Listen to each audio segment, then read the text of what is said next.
এটা গুৰুত্বপূৰ্ণ খবৰ এই মুহূৰ্তত আমি জনাব বিচাৰিছো ভুৱা এনকাউণ্টাৰৰ ঘটনাক লৈ কঠোৰ উচ্চতম ন্যায়ালয়ে ৰাজ্যৰ 171টা এনকাউণ্টাৰৰ তদন্তৰ নিৰ্দেশ আদালতৰ মানৱ অধিকাৰ আয়োগক তদন্তৰ নিৰ্দেশ দিছে সুপ্ৰিম কোৰ্টে অৱসৰপ্ৰাপ্ত IPS বিষয়াৰ অধ্যক্ষতাত গঠন কৰা হৈছে কমিটি আৰু কমিটি গঠনৰ এই নিৰ্দেশ দিয়া হৈছে আসলতে ন্যায়ালয়ৰ দ্বাৰ জৰিয়তে সংবাদ মাধ্যমৰ তদন্ত কমিটি গঠনৰ বিজ্ঞাপন প্ৰকাশৰো নিৰ্দেশ দিয়া আছে তদন্ত কমিটিক সাক্ষাৎ কৰি অভিযোগ দিব পাৰিব ভুক্তভোগী পৰিয়াল আমি জনাইছো পুনৰবাৰ যোৱা সময়ছোৱাত ৰাজ্যত এনে বহু এনকাউণ্টাৰৰ ঘটনা সংঘটিত হৈছিল আৰু এই এনকাউণ্টাৰৰ ঘটনাক কেন্দ্ৰ কৰি বিভিন্নজনে প্ৰতিবাদ কৰিছিল বিভিন্নজনে ইয়াৰ সমালোচনা কৰিছিল আৰু ন্যায়ালয়ৰ ওচৰ চাপিছিল বিভিন্নজন আৰু এইবাৰ দেখিবলৈ পোৱা গৈছে ভুৱা এনকাউণ্টাৰৰ ঘটনাক লৈ উচ্চতম ন্যায়ালয় কঠোৰ হৈছে বিষয়টোক লৈ ৰাজ্যৰ 171টা এনকাউণ্টাৰৰ তদন্তৰ নিৰ্দেশ দিছে আদালতে মানৱ অধিকাৰ আয়োগক তদন্তৰ নিৰ্দেশ দিছে সুপ্ৰিম কোৰ্টে অৱসৰপ্ৰাপ্ত IPS বিষয়াৰ অধ্যক্ষতা তদন্ত কমিটি গঠনৰো নিৰ্দেশ দিছে ন্যায়ালয়ে সংবাদ মাধ্যমত আনকি তদন্ত কমিটিৰ গঠনৰ বিজ্ঞাপন প্ৰকাশৰো নিৰ্দেশ দিয়া হৈছে তদন্ত কমিটিক সাক্ষাৎ কৰি অভিযোগ দিব পাৰিব ভুক্তভোগী পৰিয়ালসমূহে এই মুহূৰ্তত অধিক তথ্য জনাব আমাৰ সৈতে সংযুক্ত হৈছে ফোন লাইনত আমাৰ নিউজ এডিটৰ গালিবুৰ ৰহমান গোটেই বিষয়ক লৈ দীৰ্ঘদিন ধৰি চৰ্চা চলি আছিল অসমত ভুৱা এনকাউণ্টাৰৰ প্ৰসংগটো গৈ ন্যায়ালয়ৰ মজিয়া পাইছিল শেহতীয়া এই নিৰ্দেশ সন্দৰ্ভত আপোনাৰ পৰা জানিব বিচাৰিম সবিশেষ জগদীশ চাওক ভুৱা এনকাউণ্টাৰৰ বিৰুদ্ধে বিগত সময়ছোৱাত যিসকল লোকে লাগি আছিল আৰু সেই অধিবক্তাসকলৰ বাবে আৰু যিসমূহ ভুক্তভোগী পৰিয়াল ভুৱা এনকাউণ্টাৰৰ বলি হোৱা লোকসকলৰ যিবোৰ পৰিয়াল সেই পৰিয়ালৰ বাবে উচ্চতম ন্যায়ালয়ৰ এই নিৰ্দেশ অত্যন্ত সকাহ হিচাপে পৰিগণিত হৈছে কাৰণ উচ্চতম ন্যায়ালয় এই সমগ্ৰ এনকাউণ্টাৰৰ গোচৰত যি তদন্তৰ নিৰ্দেশ দিছে সেই তদন্তই এটা নতুন দিশ উন্মোচিত কৰিব বুলি আশা কৰা হৈছে 171টাকৈ এনকাউণ্টাৰ সংঘটিত হৈছে বিগত সময়ছোৱাত ৰাজ্যত যেতিয়াৰ পৰাই মুখ্যমন্ত্ৰী হিচাপে দায়িত্বভাৰ গ্ৰহণ কৰিছিল হিমন্ত বিশ্ব শৰ্মাই তেওঁ এটা কথা স্পষ্ট কৰি দিছিল যে অপৰাধীৰ বিৰুদ্ধে তেওঁ শূন্য সহনশীল নীতি থাকিব আৰু গুলিৰ জবাব গুলিৰে দিয়া হ'ব এই ধৰণৰ কথাও তেওঁ কৈছিল গতিকে তেতিয়াৰে পৰাই কিন্তু আৰক্ষীৰ মাজত এক প্ৰৱণতা দেখা গৈছিল যে যেতিয়াই কোনোবা অভিযুক্ত বা সৰু অভিযুক্ত হওক নাই বা ডাঙৰ অপৰাধৰ ঘটনাৰ অভিযুক্ত হওক আৰক্ষীয়ে গুলিয়াবলৈ কুণ্ঠাবোধ নকৰিছিল আৰু পিছলৈ সেই গোটেই ভুৱা যিটো গুলিবিদ্ধ কৰাৰ ঘটনা তাক আৰক্ষীয়ে বিভিন্ন ৰূপত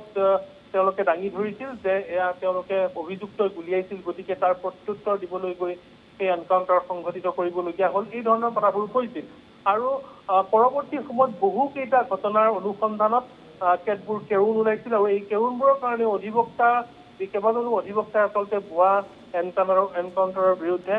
মানৱ অধিকাৰ আয়োগৰ কাষ চাপিছিল মানৱ অধিকাৰ আয়োগে নিজাববীয়াকৈ গোচৰ ৰুজু কৰিছিল ইয়াৰ পূৰ্বে তাৰপিছত গোটেই বিষয়টো গুৱাহাটী উচ্চ ন্যায়ালয় আৰু তাৰপিছত সুপ্ৰিম কোৰ্ট মহামান্য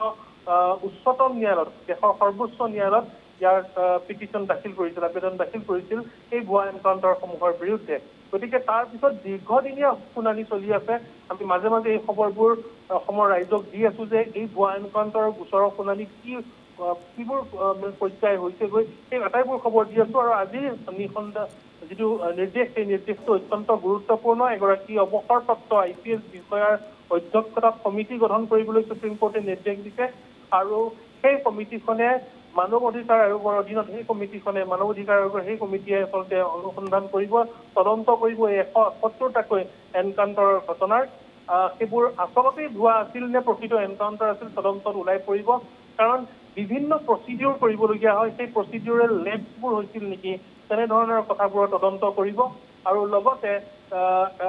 আৰক্ষীয়ে কেনেধৰণৰ উপায় অৱলম্বন কৰিছিল সেই আটাইবোৰ কথা চালি জাৰি চাব গতিকে এই তদন্ত কমিটিখন এখন গুৰুত্বপূৰ্ণ তদন্ত কমিটি হ'ব আৰু এই তদন্ত কমিটিখন গঠনৰ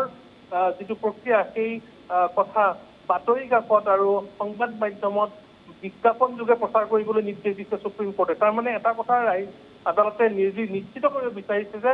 যিবোৰ ভুক্তভোগী পৰিয়াল আছে তেওঁলোকে যাতে এই খবৰ পায় যে এখন তদন্ত কমিটি গঠন কৰা হৈছে সেই তদন্ত কমিটিখনত ভুক্তভোগী লোকসকলে গৈ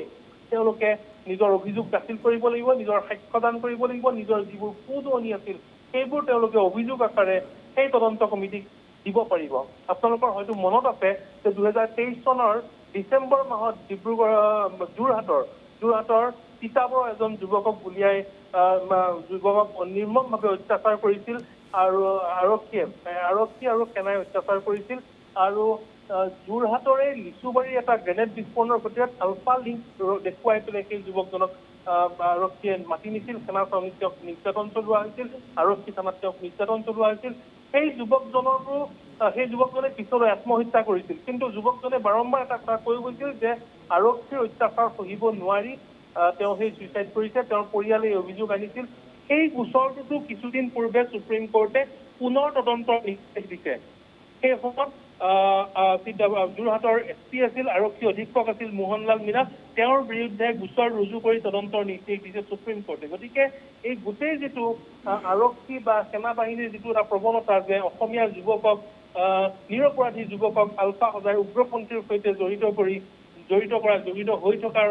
অভিযোগ উত্থাপন কৰি যি ধৰণে অত্যাচাৰ কৰা হৈছে, যি ধৰণে ভুৱা এনকাউণ্টাৰ কৰা হৈছে, তাৰ বিৰুদ্ধে কিন্তু এই তদন্ত কমিটিখন এক গুৰুত্বপূৰ্ণ দিশ হিচাপে বিবেচিত হ'ব। হয়, নিশ্চয় ধন্যবাদ জ্ঞাপন কৰিছোঁ গালিবুৰ ৰহমান আমাক সবিশেষ এই সন্দৰ্ভত জনোৱাৰ বাবে।